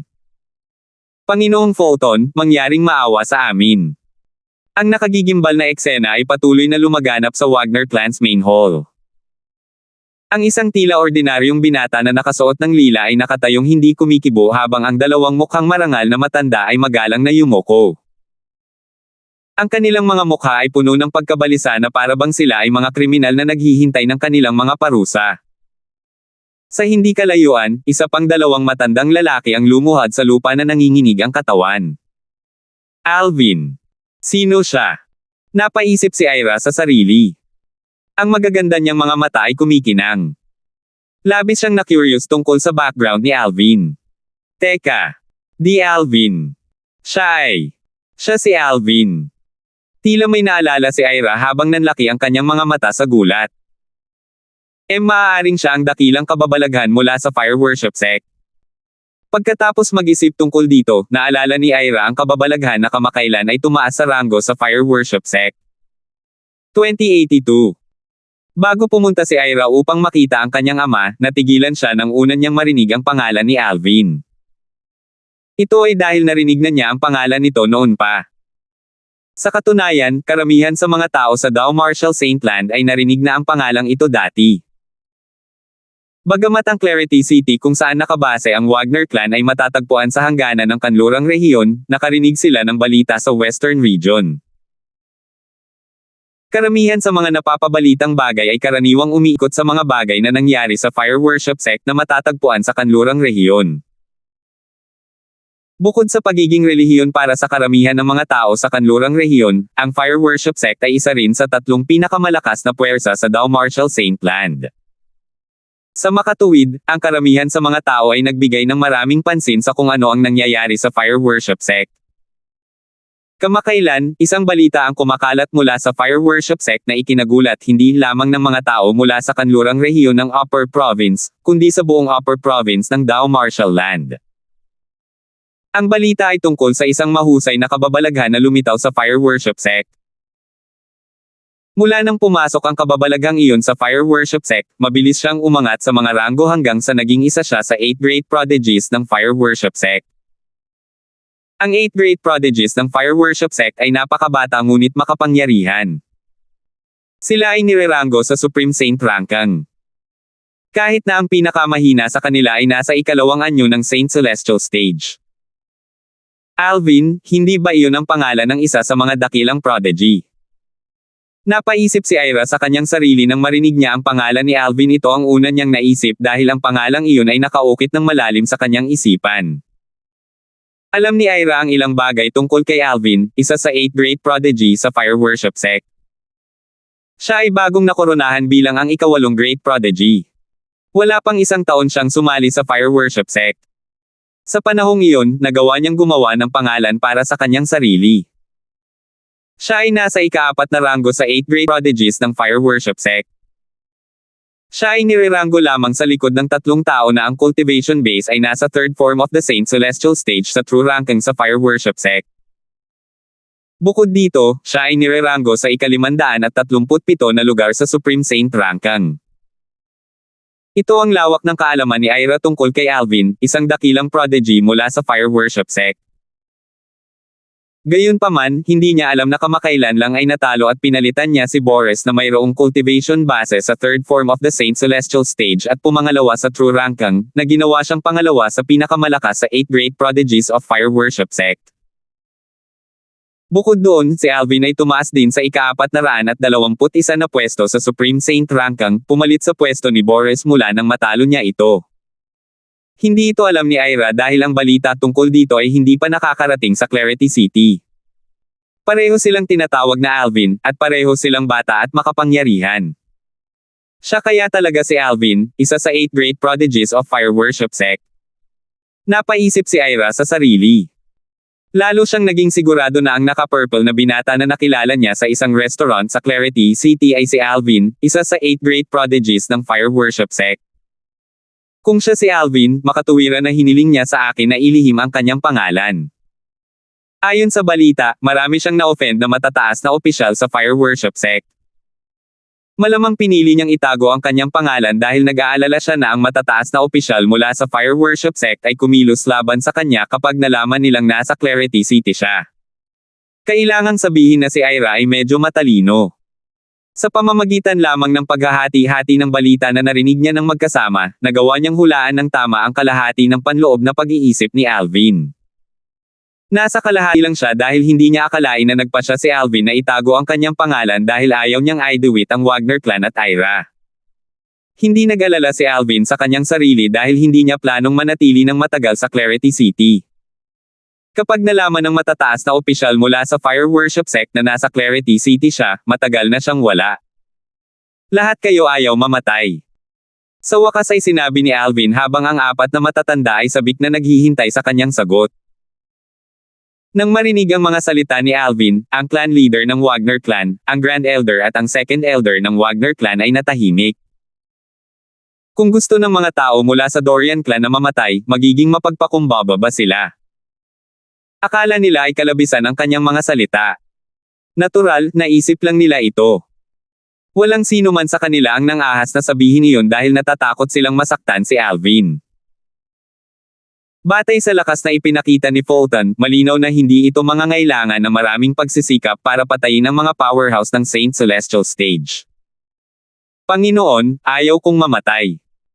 Ang Grand Elder ng Dorian Clan ang nagkusa na sumagot. Kung ayaw niyang mabuhay, hindi siya magsisikap na makuha ang pangalawang Young Master ng Dorian Clan, Renny Boy, para kay Alvin. Bagamat imposible para kay Renny Boy na makatakas kasama si Alvin sa paligid, ito ay isang pagkakataon para sa Grand Elder ng Dorian Clan na pabor kay Alvin. Panginoon ko, ayoko ding mamatay. Mabilis na tumunog ang pangalawang Elder ng Dorian Clan. Lord Fulton, ayaw kong mamatay. Lord Fulton, ayaw kong mamatay. Ang dalawa pang matatanda mula sa Dorian Clan na nakaluhod sa lupa ay nag-aalala ring sinabi. Sa kasalukuyan, ang lahat ng kanilang buhay ay nasa kamay ng binata na nakasuot ng lila na nakatayo sa kanilang harapan. Mabubuhay lamang sila kung papayagan niya ito, at mamamatay sila kung hindi niya gagawin. Hindi ganoon kahirap kung ayaw mong mamatay. Sabi ni Alvin bago siya huminto. Agad na lumiwanag ang mga mata ng apat na matatanda mula sa Dorian Clan na parang nabigyan sila ng pagkakataon. Gayunpaman, kailangan mong ipakita ang iyong sinseridad, patuloy na sinabi ni Alvin. Sa oras na ito, inilipat ni Alvin ang kanyang tingin mula sa apat na elder ng Dorian Clan patungo sa Young Miss of Wagner Clan, Ira. Tapos, tumahimik siya. Nang huminto si Alvin sa pagsasalita, ang apat na elder ng Dorian Clan na maingat na nagpapansin kay Alvin ay agad na napansin ang kanyang tingin kay Ira na nakatayo sa malayo. Ang Grand Elder ng Dorian Clan ay nanambalik ang kanyang katinoan at mabilis na tinusok ang kanyang daliri habang malakas at malinaw ang kanyang sinabi, Ako, si Popoy, ay sumusumpa sa aking dugo na tatanggapin ko ang Young Miss Ira mula sa Wagner Clan bilang aking Panginoon. Hindi ko siya sasaktan. Handa akong matamaan ng 99 Heavenly Trio. Sa sandaling matapos magsalita si Popoy, ang Grand Elder ng Dorian Clan. Dumagundong. Siyam na palakpak ng kulog ang umalangaw-ngaw mula sa langit alinsunod sa panunumpa ni Popoy. Nagulat si Ira. Siya. May isa pa siyang alipin. Bukod dito, ang aliping ito ay mas malakas pa kaysa kay Servius, ang pangalawang elder ng Wagner Clan. Ang kanyang lakas ay maihahambing sa Grand Elder ng Wagner Clan. Ang Grand Elder ng Wagner Clan ay parehong nagulat. Hindi niya inaasahan na si Popoy na kasing sikat niya sa Clarity City ay susumpa na tatanggapin si Ira bilang kanyang Panginoon upang mabuhay. Gayunpaman, pagkatapos niyang isaalang-alang ito ng ilang sandali, naisip niya na ganoon din ang gagawin niya kung siya ang nasa sitwasyon ni Popoy. Pagkatapos ng lahat, ito ay kinuha sa kanya upang sa wakas ay makamit ang kanyang cultivation base. Maaari siyang mabuhay ng marami pang taon, kahit 1,000 taon. Upang mabuhay, hindi mahalaga ang dignidad. Si Servius, ang pangalawang elder ng Wagner Clan, ay hindi nabigla. Inasahan na niya ang magiging resulta nito. Ang clan leader na si Abner ng Wagner Clan, sa kabilang banda, ay nagulat din. Si Popoy, ang Grand Elder ng Dorian Clan, ay kasing lakas ng Grand Elder ng Wagner Clan na isang taong tinitingala niya. Gayunpaman, may isang napakalakas na nanumpa sa panunumpa ng parusang kidlat na tatanggapin ang kanyang anak na babae bilang Panginoon. Hindi naman ako nananaginip, di ba? Natuwa si Abner nang malaman niyang hindi siya nananaginip. Dahil si Popoy ay nanumpa na tatanggapin ang kanyang anak na babae bilang kanyang Panginoon, maaari siyang ituring bilang isang lalaki mula sa Wagner Clan. Kung ang numero 1 clan sa Clarity City, ang Flare Clan ay nilayon na kumilos laban sa Wagner Clan, walang paraan na tatanggi si Popoy na tumulong. Di nagtagal, nagulat muli si Abner. Ito ay dahil narinig niya si Leiron, ang pangalawang elder ng Dorian Clan, ay nanumpa din sa parehong panunumpa bilang Popoy na maglingkod kay Ira. Hindi lang si Abner ang nasasabik nang marinig niya ito, maging ang Grand Elder ng Wagner Clan ay nasasabik. Dati, ang Wagner Clan at Dorian Clan ay natatakot sa Flare Clan dahil ang Flare Clan ay may 5 Saint Celestial Stage powerhouses. Dalawa sa kanila ay kasing lakas ng Grand Elder ng Wagner Clan habang ang dalawa pa ay kasing lakas ng Second Elder ng Wagner Clan. Ang Wagner clan at Dorian clan ay kailangang maging kaalyado kung sakaling magdesisyon ang Flair clan na salakayin ang alinman sa mga clans. 2083. Si Abner, ang clan leader ng Wagner clan, at ang Grand Elder ng Wagner clan ay nasa sabik dahil hanggat nananatili si Ira sa Wagner clan, wala silang takot sa Flair clan na naghahanap ng gulo sa kanila. Handa rin akong kilalanin si Miss Ira bilang aking Panginoon. Handa rin akong gawin iyon. Kasabay nito, ang dalawang elder ng Dorian clan na nakaluhod sa lupa ay nanumpa din sa panunumpa ng parusa ng kidlat. Nagsimulang umalangaw-ngaw ang kulog mula sa langit matapos ang dalawang matanda na magmura sa panunumpa ng parusang kidlat. 5 beses nang tumunog ang siyam na kulog sa loob ng 15 minuto. Nagulat ang lahat ng matatanda, disipulo, at tagapaglingkod sa Wagner clan. Anong problema? 5 beses na ngayon. Sino ang nanumpa sa lightning penalty oath ng 5 beses na magkakasunod? Mukhang may tao sa main hall. Narinig kong dumating ang mga tao mula sa Dorian clan para maghanap ng gulo sa Wagner clan. Speaking of, talagang sumobra na si Young Miss sa pagkakataong ito. Dapat ay ang clan leader at ang iba pa ay nanunumpa sa lightning penalty oaths para patahimikin ang mga tao mula sa Dorian clan. Sumasang-ayon ako. Bakit kailangang sumuko ang Wagner clan? Galit na galit ako. Ang lahat sa Wagner clan, mga matatanda, mga disipulo, at mga tagapaglingkod, ay nag-isip na ang kulog ay dulot ng leader ng angkan at ang matataas na ranggo na matatanda na nanunumpa sa mga sumpa ng parusang kidlat sa ilalim ng pamimilit ng mga tao mula sa Dorian clan. Paanong hindi sila mapapahiya kung kumalat ang balita tungkol dito? Ang lahat mula sa Wagner clan ay nakaramdam ng labis na pagkademoralisa. Sa kabutihang palad, ang clan leader na si Abner, ang Grand Elder, at ang Second Elder ay hindi alam ang kanilang iniisip. Kung alam nila, malamang hindi nila alam kung matatawa o iiyak. Sa main hall ng Wagner clan. Nakangiting tumingin si Alvin kay Ira pagkatapos malutas ang usapin. Miss Wagner, bumalik na tayo. Saglit na natigilan si Ira, at tulala siyang tumango. Nang mapansin niya ang mga makahulugang titig sa kanya ay agad na namula ang kanyang pisngi. Mabilis siyang lumabas ng main hall na may nahihiyang ekspresyon sa mukha. Pagkaalis ni Ira kasama si Alvin, lahat ng nasa main hall ng Wagner clan ay nakahinga ng maluwag. Sa paligid ni Alvin, maaari nilang maiwasang ma-pressure na nagdulot sa kanila ng pakiramdam na parang hindi sila makahinga. Ngayong umalis na siya, natural, na wala na rin ang pressure. Sa sandaling ito, binati ng Wagner clan's Grand Elder at Second Elder si Abner. Congratulations, clan leader. Grand Elder, Second Elder. Ano ang ibig mong sabihin? Natigilan si Abner nang marinig niya ang mga salita ng Grand Elder at pangalawang Elder ng Wagner clan. Clan leader, makikita ng lahat ng may mata na si Miss Ira ay may magandang relasyon kay Lord Fulton. Sa tingin ko hindi magtatagal bago sila maging mag-asawa, nakangiting sabi ni Servius. Gayunpaman, nang banggitin niya ang Lord Fulton, isang bakas ng takot ang makikita sa kaibuturan ng kanyang mga mata. Ang Grand Elder ng Wagner clan ay tumango bilang pagsang-ayon. Samantala, sina Popoy at Leron, ang Grand Elder at Second Elder ng Dorian clan, ayon sa pagkakabanggit, at ang dalawang ordinaryong Elder ay bumati din kay Abner. Clan Leader Wagner, binabati kita. Baka sa mga mata nila ang inggit. Naiinggit sila na ang anak ni Abner ay may napakagandang relasyon kay Lord Fulton. Napangiti si Abner Wagner nang makabawi siya. Mga tao, hindi ba masyadong maaga para batiin ako? Hindi siya sumang-ayon sa kanila. Nang makita niya ang lakas ni Fulton, alam niyang hindi ordinaryong tao si Fulton. Talaga kayang maakit ng kanyang anak na babae ang atensyon ng gayong pambihirang tao. Kahit na may malapit na relasyon si Fulton sa kanyang anak, natatakot siya na ito ay pansamantalang sitwasyon lamang. Clan Leader Wagner, napakaraming nagawa ni Lord Fulton para sa Young Miss Wagner. Ipinapakita nito na pinahahalagahan niya siya. Hindi magtatagal bago ka maging lolo. Natatawang sabi ni Popoy. Tumango ang iba bilang pagsang-ayon. Di nagtagal, tumingin si Popoy kay Abner at binago ang paksa. Muli niyang ipinahayag ang kanyang katapatan.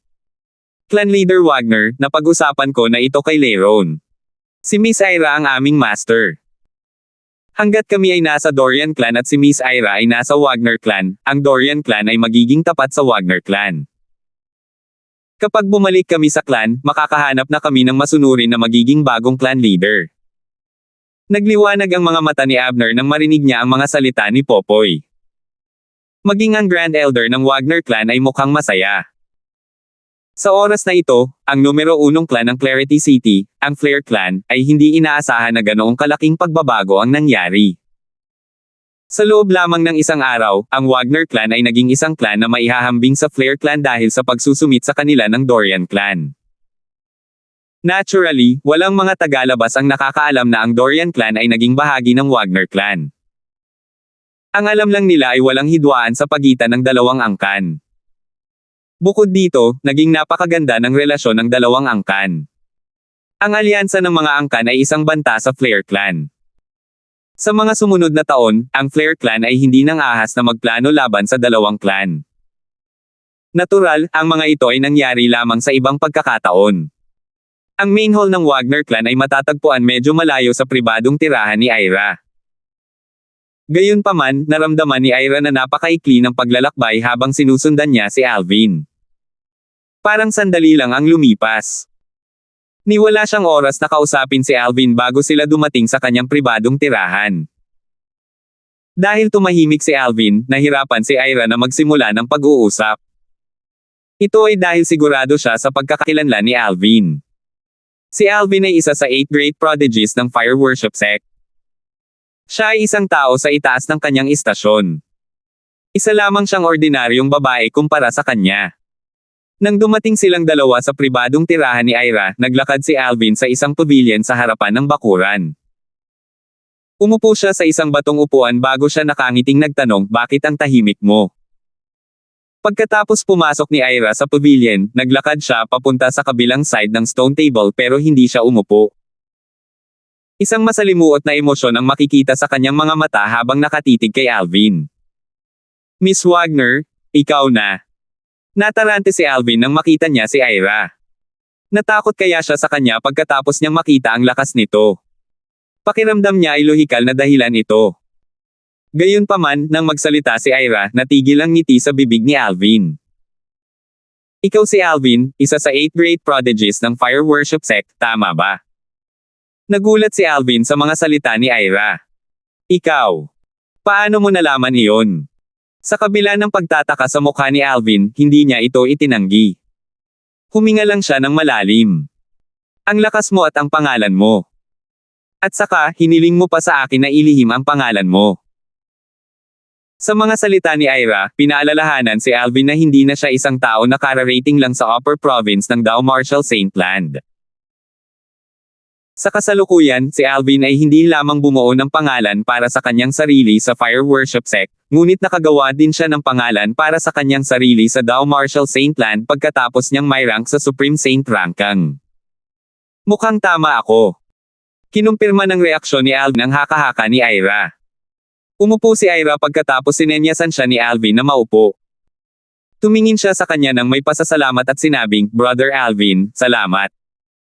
Pinasalamatan niya si Alvin sa pagtulong sa Wagner Clan na makawala sa mahirap na sitwasyon. Umiling si Alvin at sinabing, wala lang. Kaibigan kita. Hindi mo ako kailangang pasalamatan sa isang bagay na napakaliit. Maaaring ito ay walang halaga sa iyo, kapatid na Alvin. Gayunpaman, sa akin at sa angkan ng Wagner, ito ay isang napakahalagang bagay. Mataimtim na sinabi ni Ira. Dahil nagpasalamat ka na sa akin. Hindi na kailangang banggitin pa ang bagay na ito. Umiling si Alvin at iniba ang paksa. Miss Wagner, ako.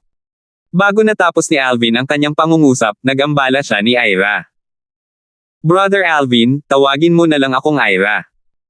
Paano ba ang tawag sa akin bilang Miss Wagner ay parang magkaibigan tayo? Namumula ang mukha niya habang nagsasalita, mukhang bata at mahiyain. Kung gayon tatawagan kitang Ira. Sumang-ayon si Alvin.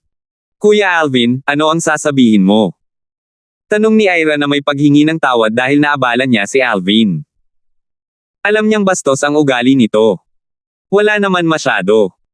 Umiling si Alvin bago siya nagtanong, gusto ko lang itanong kung may alam ka bang lugar sa Upper Province na may pinakamaraming masasamang tao. Isang lugar kung saan nagtitipon ang Wicker. Ito ang layunin ng pagbisita ni Alvin sa Clarity City. Nais niyang makahanap ng isang lugar kung saan maraming masasamang tao para lumunin niya ang kanilang innate spiritual roots. 2084. Hindi nakalimutan ni Alvin ang layunin na iniwan niya ang Fire Worship Sect. Umalis siya para kainin ang mga innate spiritual roots ng ibang tao para mapagbuti niya ang kanyang innate spiritual root at maging malakas sa maikling panahon. May iligtas lamang niya si Kelly at ang kanilang anak na babae mula sa Fire Worship Sect kung magiging mas malakas siya. Ngayon, maliban kay Renny Boy, ang pangalawang young master ng Dorian clan, hindi niya nilamon ang innate spiritual roots ng Isagani, ang second master ng Wagner clan, at clan leader Sebastian ng Dorian clan. Natural, may dahilan iyon. Noong si Alvin ay nasa main hall ng Wagner clan, napatay niya sina Isagani at Sebastian Dorian sa isang malinis at tumpak na pag-atake na ikinatakot ng lahat. Nagmukha siyang napakalakas. Kung nilamon niya ang pareho nilang innate spiritual roots tulad ng kung paano niya nilamon ang innate spiritual root ni Renny Boy sa restaurant ngayon, walang alinlangang makakaapekto ito sa imaheng gusto niyang ipakita. Gusto niyang lumakas para matakot ang iba sa kanya. Higit pa rito, maging ito man ay si Isagani o Sebastian, pareho ang kanilang innate spiritual roots ay hindi pa rin mapapabuti ang kanyang innate spiritual. Malamang nataglay nila ang berdeng innate spiritual roots. Sa katunayan, si Isagani ay maaaring may dilaw na innate spiritual root. Hindi nito mapapabuti ang kanyang madilim na asul na innate spiritual root kahit na nilamon niya ang kanilang innate spiritual roots. Pagkatapos ng ilang malalim at maingat na pag-iisip, nagpasya siyang huwag kainin ang kanilang mga katutubong espiritual na ugat. Naturally, may iba pang mga kadahilanan din. Kung walang makakapigil kay Alvin, tiyak na lalamunin din niya ang kanilang innate spiritual roots. Pagkatapos ng lahat, kahit na ang pinakamaliit na lamok ay may karne. Isang lugar kung saan nagtitipon ang masasama. Natigilan si Ira nang marinig niya ang mga salita ni Alvin. Baka sa magaganda niyang mga mata ang takot na parang may naisip lang. Si Alvin na nakatingin kay Ira, natural, nakita ang pagbabago sa kanyang ekspresyon. Hindi niya maiwasang magtanong sa apurahang tono, ano? May alam ka bang lugar na ganoon? Kung tutuusin, desperado siyang makahanap ng lugar kung saan nagtitipon ang mga masasama upang lumunin niya ang kanilang mga likas na espiritual na ugat. Hanggat sila ay mas mahina kaysa sa kanya, magagawa niyang lumunin ang kanilang innate spiritual roots. Hindi niya bulag na lalamunin ang innate spiritual root ng sinuman. Siya ay nagkaroon ng kanyang mga prinsipyo pagkatapos ng lahat. Hindi ako sigurado kung ang lugar na iyon ay maituturing na isang lugar kung saan nagtitipon ang mga masasama. Gayunpaman, sa pagkakaalam ko, maraming mga kakilakilabot na tao doon. Karaniwan sa mga tao doon na pumatay at manakit kaagad kapag nagkaroon ng hindi pagkakasundo. Mabagal na sabi ni Ira. Medyo natakot siya nang magsalita siya tungkol sa lugar. Karaniwang para sa kanila ang pumatay at manakit sa sandaling magkaroon ng hindi pagkakasundo. Nang marinig ang mga salita ni Ira, hindi naiwasang magtanong ni Alvin habang matamang nakatitig kay Ira, anong lugar iyon? Ang lugar na iyon ay matatagpuan sa gitnang rehiyon.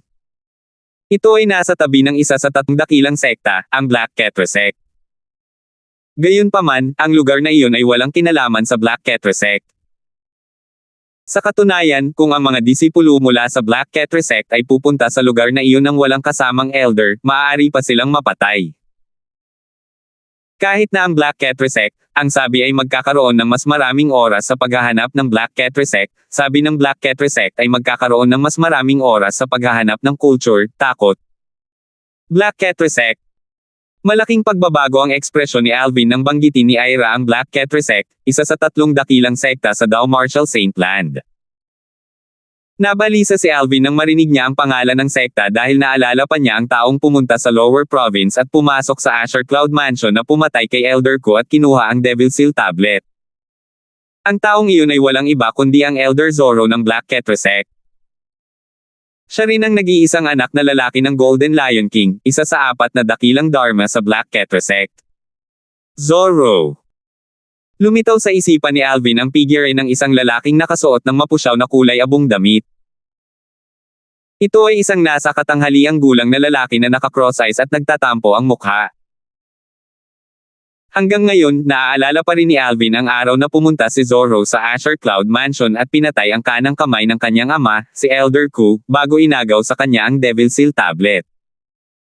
Bukod doon, isang pangkat ng Black Armored Guards ang namatay sa kamay ni Zorro. Nagkaroon ng malalim na alitan sa pagitan nila. Nang marinig ni Alvin na binanggit ang Black Ketresek, natural lang na nabisa siya. Kuya Alvin, anong problema? Nararamdaman ni Ira ang pagbabago sa mood ni Alvin. Nabawi ni Alvin ang kanyang katinoan at umiling. Sabi niya, wala lang. Ira, pwede mo bang ilarawan ng detalyado ang lugar na kasasabi mo lang? Masunaring tumango si Ira at pagkatapos ay dahan-daang sinabi, syempre. Ang lugar na binanggit ko na matatagpuan sa gitnang rehiyon ay tinatawag na Sin City. Lalong tumindi ang takot sa mga mata ni Ira nang banggitin niya ang Sin City. Bagamat hindi pa siya nakapunta sa Sin City, sapat na ang mga kwentong narinig niya upang magdulot ng takot sa kanyang puso. Sin City. Pinaikit ni Alvin ang kanyang mga mata habang may nag-flash sa kanyang isipan. Gayunpaman, hindi niya ginambala si Ira habang hinihintay niya itong magpatuloy sa pagsasalita. Ang Sin City ay umiikot mula pa noong simula ng Upper Province ng Dao Marshall Saint Land. Ito ay may mahabang kasaysayan. Ayon sa kasaysayan, ang Sin City ay itinatag ng isang powerhouse sa ninth form of the Saint Celestial Stage. That powerhouse was a sectless cultivator. For this reason, a majority of sectless cultivators in the Upper Province herd that gravitate toward the Sin City are strong as sectless cultivators. Bilang matataas na opisyal sa tatlong dakilang sekta, may mga taong kasing lakas ng mga pinuno ng sekta mula sa tatlong dakilang sekta, kung hindi, paanong ang Sin City ay nananatiling hindi nagalaw sa mga taong ito kahit na ito ay nasa tabi mismo ng Black Ketre sect? Sabi ni Ira sa isang hininga. Huminto siya at hinayaan si Alvin na pag-isipan ang mga salitang sinabi niya. Sin City. Isang lungsod na itinatag ng isang sectless cultivator sa ninth form of the Saint Celestial Stage. Ito ay mula pa noong simula ng Upper Province ng Dao Marshall Saint Land. Matatagpuan ito sa tabi ng Black Ketre sect, ngunit hindi pa sinubukan ng sekta na sakupin ang lungsod. Kung ganoon ang kaso, malamang na may mga powerhouse na ang lakas ay maihahambing sa mga pinuno ng sekta ng tatlong dakilang sekta. Kung hindi, hindi sila pababayaan ng Black Ketre sect, naisip ni Alvin ang mga bagay na sinabi ni Ira. Pagkaraan ng ilang sandali, sinabi niya, Ira, mangyaring magpatuloy sa pagsasalita. Tumango si Ira at nagpatuloy sa pagsasabi, sigurado akong mahulaan ni Brother Alvin na maraming sectless cultivators doon base sa sinabi ko. Dahil sila ay sectless, maraming klase ng tao doon. Hindi maiiwasan na magkaroon ng problema. Dahil dito, ang Sin City ay napakagulo. Ang mga tao doon ay pumapatay doon. Hindi ko rin narinig ang mga tao na San, kung bakit ito ay tinatawag na San. Ang Celestial Stage ay hindi lalabas sa gabi maliban kung sila ay sinamahan ng isang powerhouse ng Saint Celestial Stage. Iyan lang ang alam ko tungkol sa Sin City, sabi ni Ira. Pagkaraan ng ilang sandali, patuloy niyang sinabi habang nakatingin kay Alvin, hindi ko alam ang dahilan kung bakit gustong malaman ni Brother Alvin ang tungkol sa isang lugar kung saan nagtitipon ang mga masasama, ngunit pakiramdam ko ay akma ang Sin City sa paglalarawan. Ito ay isang lugar kung saan maraming masasamang lalaki ang nagtitipon sa Upper Province ng Dao Marshall Saint Land.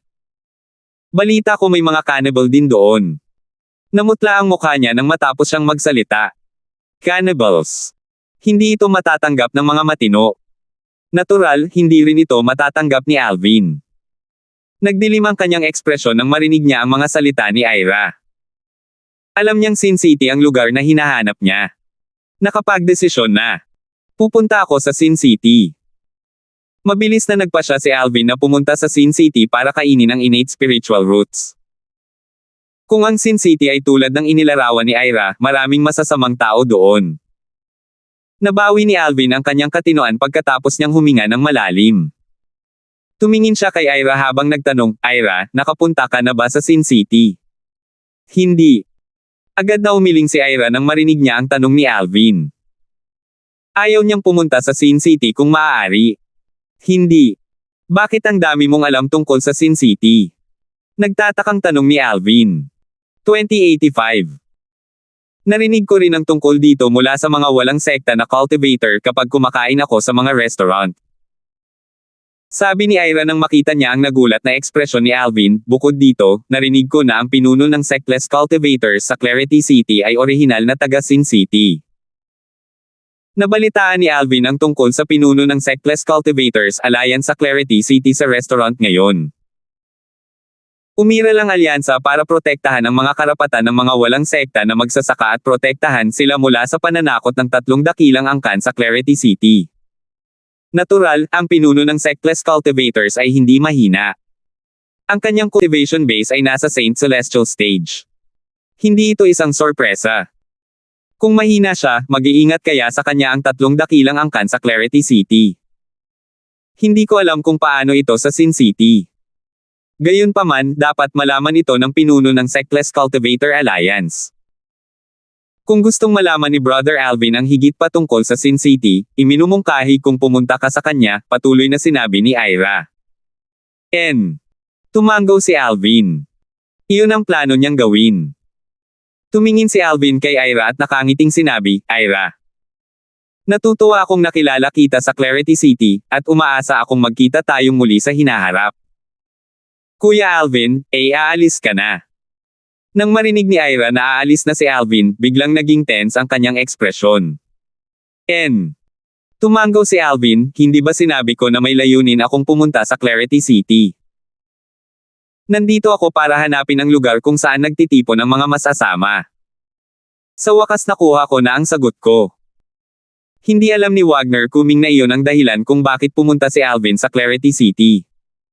Naging solemn na ang ekspresyon niya. Kuya Alvin. Ikaw. Seryoso ka bang pumunta sa Sin City? Oo. Tumango si Alvin. Wala siyang planong itago ito. Muling nagbago ang ekspresyon ni Ira nang marinig niyang sumagot si Alvin. Brother Alvin, kahit na ikaw ay talagang malakas at halos hindi magagapi sa Clarity City, may mga powerhouse sa 7th form of the Saint Celestial Stage sa Sin City. Hindi lang iyon, ngunit maraming powerhouses din sa 4th form of the Saint Celestial Stage. Wayo! Lalong naging balisa si Ira habang nagsasalita siya. Hindi niya alam kung ano pa ang sasabihin. Naantig si Alvin ngunit ang pag-aalala ni Ira, ngunit same time niyang sinabi, Ira, alam kong nag-aalala ka sa aking kaligtasan. Gayunpaman, kailangan kong pumunta sa Sin City. Ang aking asawa at ang aking anak na babae ay kasalukuyang nakakulong sa isang lugar kung saan hindi nila nakikita ang liwanag ng araw. Kung pupunta ako sa Sin City, magagawa ko silang iligtas sa pinakamaikling panahon na posible. Direktang binanggit ni Alvin na ililigtas niya ang kanyang asawa at anak na babae. Natural, hindi niya sinabi na ang kanyang asawa at anak na babae ay nakulong ng fire worship sect. Mayroon ding isa pang dahilan kung bakit binanggit ni Alvin ang kanyang asawa at anak na babae. Nakikita niya ang paraan ng pagtawag sa kanya ni Ira bilang kapatid na Alvin at ang mahiyaing kilos nito na mahal niya ito kahit na hindi niya ito mahal. Ginawa niya ito upang hindi siya magtago ng anumang pag-asa tungkol sa kanya. Walang alinlangan na si Ira ay namumukod tangi sa lahat ng bagay. Bilang isang lalaki, si Alvin ay, natural, bahagyang gumalaw. Gayunpaman, nang maalala niya ang kanyang 2 asawa at ang kanyang kasintahan, si Irish, na hindi alam ang kinaroroonan, hindi siya interesadong manligaw. Ang isang tao ay maaaring maging madamdamin ngunit hindi palaboy. Naniwala at sinunod ni Alvin ang prinsipyong ito. May asawa ka na. Oo naman, pagkatapos marinig ang mga salita ni Alvin, ang mukha ni Ira ay namutla at ang kanyang kumikislap na mga mata ay agad na lumabo. Para bang wala na siyang buhay. Tumango si Alvin at nagpatuloy sa pagsasabing, sa makatuwid, oras na para umalis ako ngayon. Ira, ang 3 matandang umutot na iyon ay regalo ko sa iyo sa pamamaalam. Hanggat nasa Clarity City ka, hindi mo kailangang mag-alala na mapipilitin kang gawin ang isang bagay na hindi mo gustong gawin. Pagkatapos magsalita ni Alvin, si Ira ay hindi pa nakakabawi nang gumalaw siya at nawala mula sa Ira at sa Wagner clan. Sa bilis ni Alvin, natural, hindi man lang mahuli ni Ira ang kanyang anino. Nabawi lamang ni Ira ang kanyang katinoan sa sandaling umalis si Alvin. Ang mga salita ni Alvin bago siya umalis ay umalangaw-ngaw pa rin sa kanyang pandinig. Sa Clarity City, hindi mo kailangang mag-alala na mapipilitang gawin ang mga bagay na hindi mo gustong gawin. Ang mga salitang ito ay tumama sa puso ni Ira. Bago ang hitsura ni Alvin, siya ay bigo at walang magawa tungkol sa nalalapit na kasal sa pagitan nila ni Renny Boy. Pagkatapos ng hitsura ni Alvin, hindi lamang niya tinulungan itong lutesin ang isyong iyon, ngunit binigyan pa niya ito ng 3 malalakas na alipan, na epektibong ginawa siyang isa sa pinakamalakas na tao sa Clarity City. Sa kasalukuyan, sa Wagner clan, hindi lamang nalampasan ng kanyang katayuan ang kanyang ama, ngunit nalampasan pa nito ang Grand Elder na lubos niyang iginagalang sa nakaraan. Brother Alvin. Ang mga mata ni Ira ay sinanay sa direksyon kung saan umalis si Alvin. Baka sa mga mata niya ang determinasyon ngunit walang nakakaalam kung ano ang iniisip niya. Alam lang ni Ira ang direksyon kung saan naiwan si Alvin dahil sa mga halaman na marahas na umuugoy na parang isang bog zone hangin ang umihip ng malakas. Si Alvin ay umalis na parang ihip ng hangin, naglaho sa harap ng mga mata ni Ira. Bagamat hindi na niya ito nakikita, walang duda na nag-iwan ito ng pangmatagalang impresyon sa puso niya. Sa katunayan, hinding-hindi inaasahan ng kasalukuyang Alvin na muli niyang makakatagpo si Ira sa labas ng Clarity City sa hinaharap. Sa kasalukuyan, hinahanap ni Alvin ang pinuno ng Sectless Cultivators Alliance na isang powerhouse sa first form ng Saint Celestial Stage. Ang Emerald Clouds Pavilion ay isa sa pinakamalaking brothel sa Clarity City. Isa ito sa mga asset na pag-aari ng Flare Clan. Mayroon silang pinakamahuhusay na mananayaw, music hero, at mga puta. Karamihan sa mga taong may matataas na katayuan ay paminsan-minsan ay pumupunta rito upang magsaya at magpahinga. Maaari silang manood ng ilang mga pagtatanghal ng sayaw, makinig sa musika o magpalipas ng oras kasama ang isang ginang ng gabi. Sa loob ng Emerald Clouds Pavilion, sa isang independent, marangya at maluwag na patio. Isang nasa katanghaliang gulang na lalaki na may katamtamang pangangatawan at ordinaryong hitsura ang nakaupo sa harap ng isang stone table sa isang pavilion. May 2 medyo magandang babae sa tabi niya. Ang isa sa mga babae ay nagpapakain sa kanya ng ubas habang ang isa naman ay minamasahe ang kanyang mga binti. Ang bawat galaw ay banayad at tumpak. Gayunpaman, wala sa 2 babae ang kanyang atensyon. Sa halip, nakatutok ito sa lupa sa harap ng pavilion. Siyam na mananayaw ang matikas na sumasayaw sa lupa. Kahit na ang mga tao walang alam tungkol sa sining ng pagsasayaw ay pahalagahan ang kanilang pagganap. Sok-sok.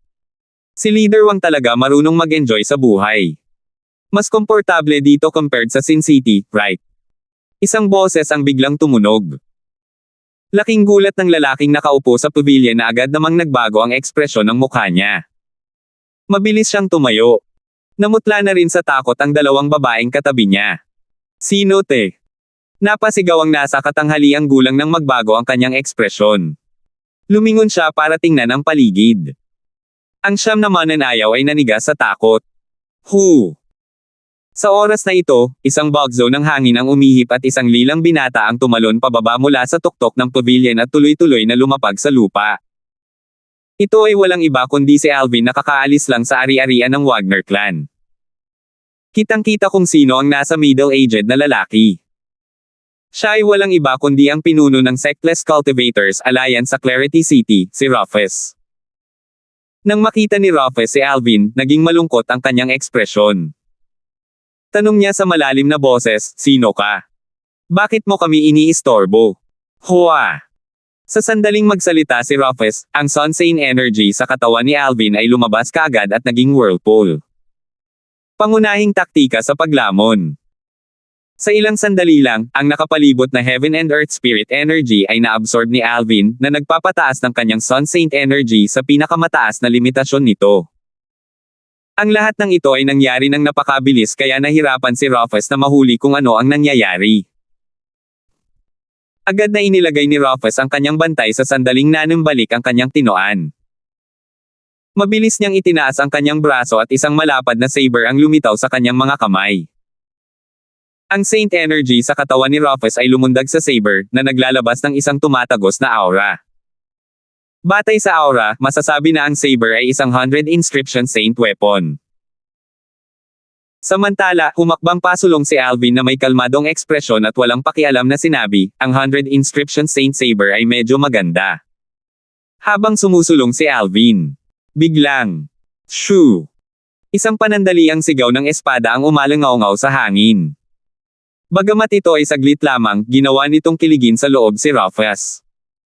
Nanlaki ang mga mata niya sa takot nang mapagtantong hindi niya nakikita ang espada. Gotcha! Biglang isang malinaw at malutong na tunog ang umalangaw-ngaw sa kanyang mga tainga. Parang hinihiwa ng tofu. 2086. Sa sandaling ito, labis na nabigla si Rufus nang makita niya ang 100 inscription saint saber sa kanyang kamay na nilagyan ng Saint Origin ay nasira sa kalahati. Bukod dito, ang mga hiwa ay makinis. Halatang-halata ang sandata na pumutol sa kanyang sable ay lubhang matalim.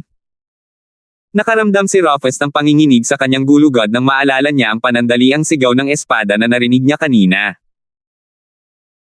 Pagkatapos noon ay nilinggan niya ang binata na nakasuot ng lila na nakatayo sa malapit, bumangon ng takot sa kaibuturan ng kanyang puso at makikita ito sa kanyang mga mata. Nang mahati sa dalawa ang 100 inscriptions ni Rufus Saint Sabers, ang dalawang babae sa tabi niya at ang mga mananayaw ay sumigaw sa takot. Ang kanilang mga ekspresyon ay mahina, na nagbibigay sa kanila ng isang pinong aura habang sila ay nakatayo na nakaugat sa lupa sa takot. Umalis ka! May mga bagay akong dapat pag-usapan kay Leader Wang, sabi ni Alvin. Nang marinig ng mga babae ang mga salita ni Alvin, bahagyang nabawasan ang takot na kanilang nadama. Gayunpaman, hindi sila nang ahas na umalis kahit pinaalis na niya sila. Lahat sila ay sabay-sabay na tumingin kay Rufus. Maliwanag na naghihintay sila ng pahintulot mula sa kanilang iginagalang na panauhin, si Rufus. Nang makita ni Rufus ang mga tingin ng mga babae, sa sobrang galit niya ay halos samukha siya ng dugo. Hindi ba nakikita ng mga babae na ang binata na nakasuot ng lila ay mas malakas kaysa sa kanya? Buti na lang kung mamatay sila dahil sa hindi nila pakikinig sa utos ng lalaking naka-purple. Gayunpaman, nang tumingin sila sa kanya upang humingi ng pahintulot, hindi ba ito ay katulad ng pagkaladkad din sa kanya sa gulo? Inutusan ka ng aking Panginoon na umalis, bakit hindi ka umaalis? Galit na sumigaw si Rufus at natakot sa mga babae.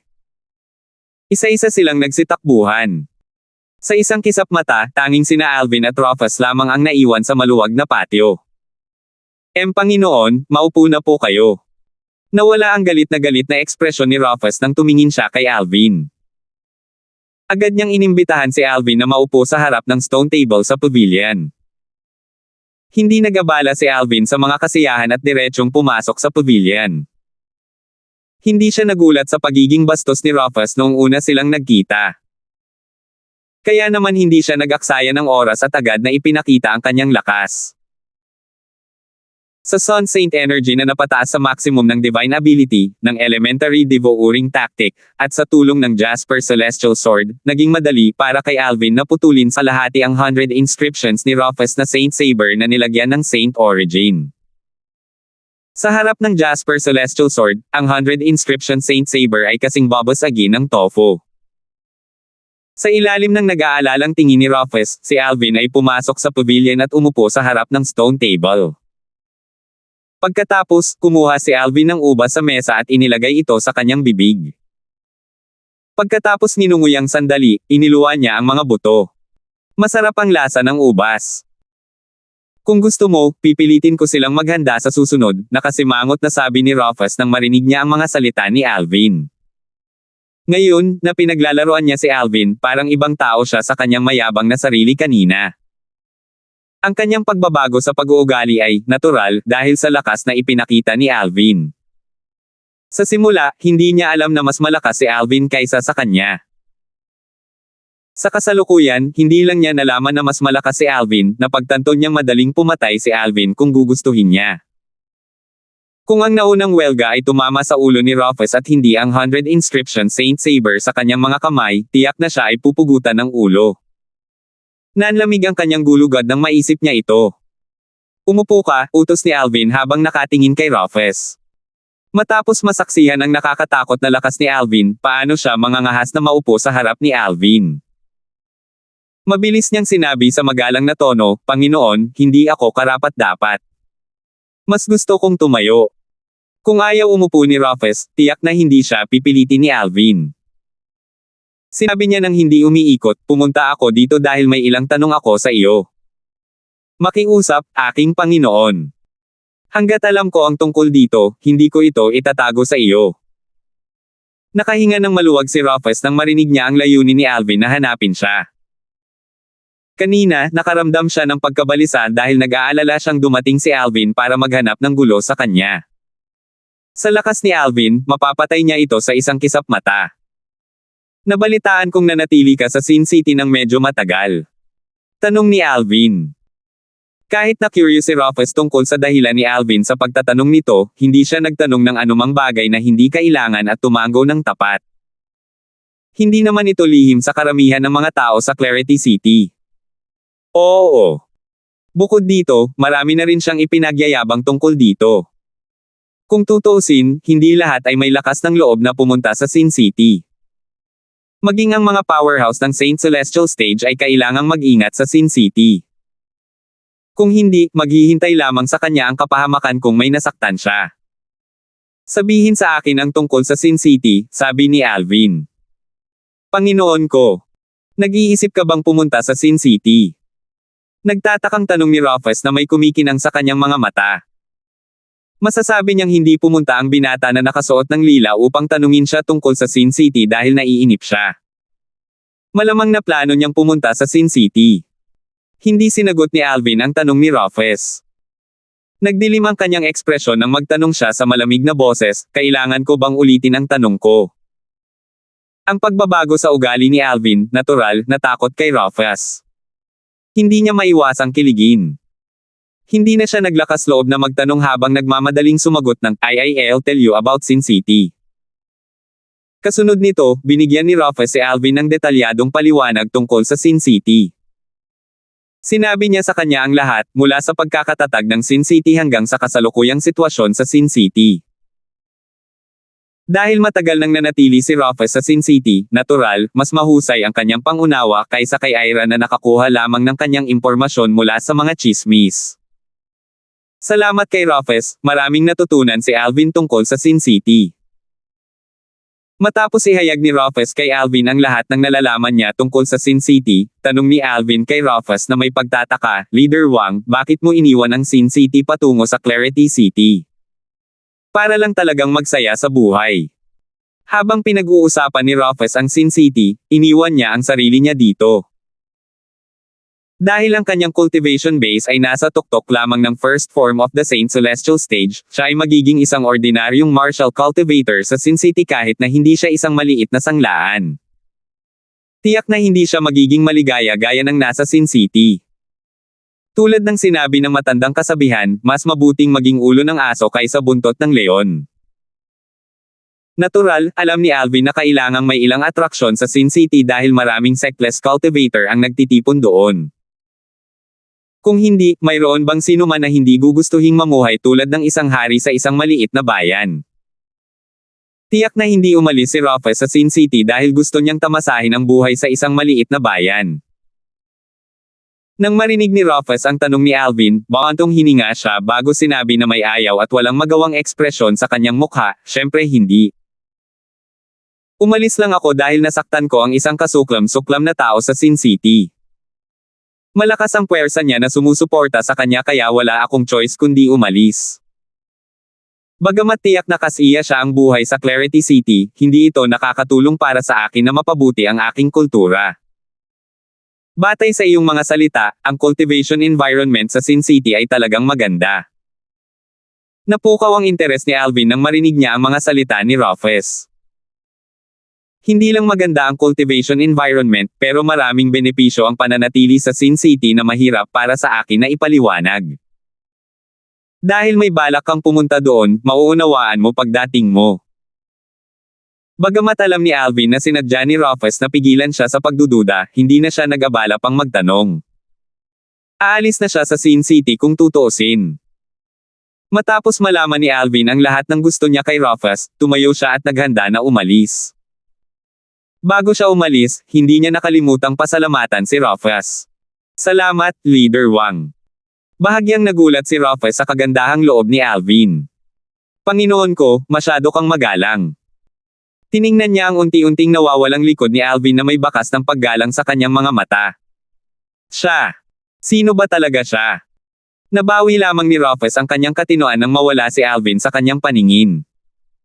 Baka sa mga mata niya ang pagkalito.